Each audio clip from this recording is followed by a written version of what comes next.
வணக்கம், என் பேர் Bhavani. Welcome to சாமி பொண்ணுஸ் கிச்சன். இன்னைக்கு நம்ம சேனல்ல என்ன வீடியோன்னு பார்த்தீங்கன்னா ஆட்டுக்குடல் கிரேவி தான் நான் இன்னைக்கு செஞ்சு காமிக்க போறேன். இது செய்யறதுக்கு ஈஸியான ரெசிபியும் கூட. இந்த ஆட்டுக்குடல்ல எக்கச்சக்கமான சத்துக்கள் அடைஞ்சிருக்குங்க. இரும்பு சத்து, மெக்னீசியம், செலினியம், ஜிங்க் போன்ற கனிம சத்துக்கள்லாம் அடைஞ்சிருக்கிறதுனால உடம்புக்கு ரொம்ப நல்லது. முக்கியமா அல்சர் பிரச்சனை இருந்தா வாரத்துக்கு ஒரு டைம் எடுத்துக்கோங்க, கண்டிப்பா குணமாகும். இப்போ வீடியோக்குள்ளே போகிறதுக்கு முன்னாடி நம்ம சேனல் சாமி பொண்ணுஸ் கிச்சனுக்கு சப்ஸ்கிரைப் பண்ணிக்கோங்க, கூடவே இருக்க பெல் சிம்லையும் கிளிக் பண்ணிக்கோங்க. இப்போ வாங்க வீடியோக்குள்ளே போகலாம்.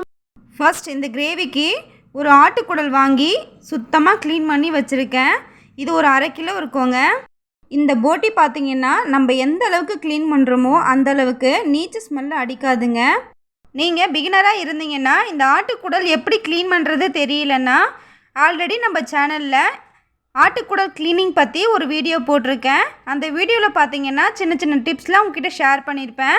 அந்த வீடியோவை பார்த்தீங்கன்னா கண்டிப்பாக உங்களுக்கு ஒரு கிளாரிட்டி கிடைக்கும். ஃபர்ஸ்ட் போட்டியை வேக வச்சு எடுத்துக்கலாம். ஒரு குக்கரில் சேர்த்துக்கோங்க. 50 கிராம் சின்ன வெங்காயம் பொடியாக கட் பண்ணி சேர்த்துக்கோங்க. தக்காளி 50 கிராம்.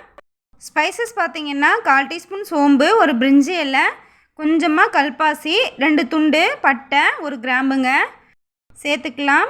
இது கூடவே 1 ஸ்பூன் இஞ்சி பூண்டு பேஸ்ட்டு சேர்த்துக்கோங்க. 1 ஸ்பூன் மட்டன் மசாலா, வீட்டிலேயே அரைச்ச மிளகாய்த்தூள் 1 ஸ்பூன், 2 ஸ்பூன் ஆயில் சேர்த்துக்கோங்க. எண்ணெய் சேர்க்கும் போது நல்லா சாஃப்டாக வெந்து வருங்க. இது கூட 1/4 டீஸ்பூன் உப்பு. நான் இது கிரேவி பக்குவத்தை செய்கிறதுனால சின்ன டம்ளரில் 1 டம்ளர் சேர்த்துக்கிறேன். தண்ணி சேர்த்து நல்லா கலந்து விட்டுக்கோங்க. இது வெந்து வரும்போது இதுவே தண்ணி விடும், அதனால் தண்ணி ரொம்ப சேர்க்காதீங்க. அடுப்பை மீடியம் ஃப்ளேம்லேயே வச்சு ஒரு 4 விசில் விட்டு எடுத்துக்கோங்க, அதுவே போதுமானது. 4 விசில் வந்ததும் ஒரு 2 நிமிஷம் அப்படியே விட்டுட்டு திறந்து பாருங்கள் சூப்பராக சாஃப்டாக வெந்து வந்திருக்கு. இப்போ இதுக்கு ஒரு தாளிப்பு கொடுத்துடலாம். கடாயில் 3 ஸ்பூன் ஆயில் சேர்த்துக்கோங்க. ஆயில் சூடானதும் இந்த ஸ்பைசஸ்லாம் சேர்த்துக்கலாம். 1/4 டீஸ்பூன் சோம்பு, ஒரு அன்னாச்சி மொட்டு, 1 கிராம்பு, சின்ன துண்டு பட்டை, ஒரு மராட்டி முக்கு, கல்பாசி இது சேர்த்துக்கலாம். இது பொரிஞ்சதும் 150 கிராம் சின்ன வெங்காயம் பொடியாக கட் பண்ணி வச்சுருக்கேன். இந்த ரெசிபிக்கு சின்ன வெங்காயம் ஃபுல்லாக சேர்த்திங்கன்னா டேஸ்ட்டாக இருக்குங்க. இது சேர்த்து நல்லா கலந்து விட்டுக்கோங்க. சின்ன வெங்காயம் நல்லா கோல்டன் ப்ரௌனாக வர வரைக்கும் நல்லா கலந்து விட்டுக்கோங்க. இந்த மாதிரி கலர் நல்லா சேஞ்ச் ஆகணும். இது கூடவே மீடியம் சைஸில் 2 தக்காளி, இதுவும் பொடியாக கட் பண்ணி வச்சுருக்கேன். தக்காளி நல்லா மசிஞ்சு வரணுங்க. ஆட்டுக்குடல் வேக வைக்கும் போதே 50 கிராம் சின்ன வெங்காயம், ஒரு தக்காளி நம்ம சேர்த்துருக்கோம்.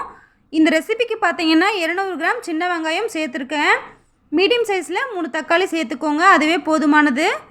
தக்காளி நல்லா மசிஞ்சிடுச்சு. இப்போ மசாலா சேர்த்துடலாம். 3/4 ஸ்பூன் மிளகாய்த்தூள், 2 ஸ்பூன் தனியாத்தூள் சேர்த்துக்கோங்க. 1/4 டீஸ்பூன் மஞ்சள் தூள், 3/4 ஸ்பூன் கரம் மசாலா, 3/4 ஸ்பூன் மிளகாய்த்தூள், 3/4 ஸ்பூன் சீரகத்தூள். இப்போ இதெல்லாம் நல்லா கலந்து விட்டுக்கோங்க. அடுப்பு சிம்மிலே இருக்கட்டும், மசாலா சேர்க்கும் போது இல்லை அடி பிடிச்சிடும். மசாலா நல்லா கலந்து விட்டதும் நம்ம ஆட்டுக்குடல் வேக வச்சோம் பார்த்தீங்களா, அதை இது கூட சேர்த்துக்கோங்க. சேர்த்து நல்லா கலந்து விட்டுக்கோங்க. தண்ணி எதுவும் சேர்க்காதீங்க, இதுவே நல்லா தண்ணி அதிகமாக தான் இருக்குது. நெக்ஸ்ட்டு உப்பு 1/2 ஸ்பூன் சேர்த்துருக்கேன். உங்களோட அளவு பார்த்து நீங்கள் சேர்த்துக்கோங்க. சேர்த்து நல்லா கலந்து விட்டுக்கோங்க. அடுப்பை மீடியம் ஃப்ளேம்லேயே வச்சு இது மூடி போட்டு ஒரு 10 நிமிஷம் குக் பண்ணுங்கள், அதுவே கரெக்டாக இருக்கும். இந்த தண்ணியில் நல்லா உங்களுக்கு சுண்டி வரும். இந்த மாதிரி பார்க்கவே எவ்வளோ கலர்ஃபுல்லாக இருக்குது பாருங்கள். நம்ம யூஸ் பண்ண எண்ணெய்லாம் மேலே நல்லா திரண்டு வந்திருக்கு. நல்லா வாசம் சூப்பராக அடிக்குதுங்க. ஃபைனலாக பார்த்தீங்கன்னா கொஞ்சமாக கொத்தமல்லி சேர்த்து நல்லா கலந்து விட்டுக்கோங்க. சூப்பரான உடம்புக்கு ஆரோக்கியமான ஆட்டுக்குடல் கிரேவி ரெடி. நம்ம சேனல் சுவாமி பொண்ணுஸ் கிச்சனுக்கு சப்ஸ்கிரைப் பண்ணிக்கோங்க, கூடவே இருக்க பெல் சிம்பிளையும் கிளிக் பண்ணிக்கோங்க. மறக்காமல் லைக் பண்ணிக்கோங்க, ஷேர் பண்ணிக்கோங்க. இந்த வீடியோ எப்படி இருந்துச்சுன்ட்டு கமெண்ட் செக்ஷனில் கமெண்ட் பண்ணுங்கள். ஓகே ஃப்ரெண்ட்ஸ், தேங்க்யூ, டாட்டா, பாய்.